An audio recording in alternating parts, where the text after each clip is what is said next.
Бұл бөлімде кішкентай балалары бар ата-аналардан құралған, сіздің клиенттеріңіз үшін қауіпсіз әрі ыңғайлы ортаны қалай құру керектігі жайлы әңгімелесеміз.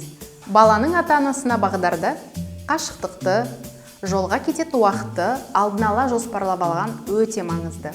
Егер ата-ана сәбимен жүрсе, көлік түрін ертерек таңдау қажет. Сапарды баланың күн тәртібі үшін барынша ыңғайлы болатындай жоспарлап, тәулік уақытын ескеру өте маңызды. Нысанның инфрақұрылымымен алдын ала танысу. Ғимарат пен үй-жайда балалар бесік арбасын қолдануға бола ма, жоқ па? Ол жерде баланы емізу мүмкіндігі бар ма? Ғимаратта келушілерге арналған әжетхана бар ма? Сәбидің жөргегін ауыстыру мүмкіндігі бола ма? Мекемеде балаға арналған ойын белсенділігі мүмкіндігі қарастырылған ба?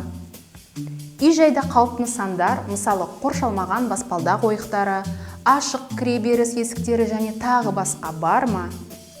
Егер ата-ана 2 және одан да көп балалармен келуді жоспарласа, осы сұрақтар өзекті болмақ.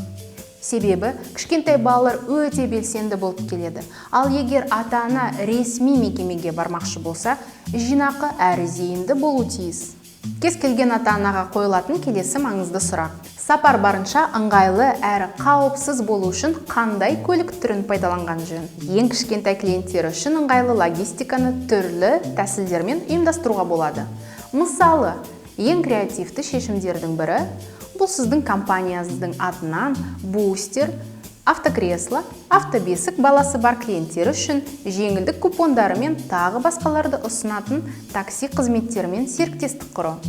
Ал қазір сіздерді пайдалы әрі бірегей құрал қолжетімді Қазақстан виртуалды картасымен таныстыратын уақыт келіп жетті. Сіз өз ұйымыңызды картаға тіркеп, өзіңіз туралы қысқаша сауалнаманы, сондай-ақ келушілер үшін сіздердің қызмет көрсетуіңіздің қауіпсіздігі мен қолжетімділігі туралы ақпаратты толтыра аласыз.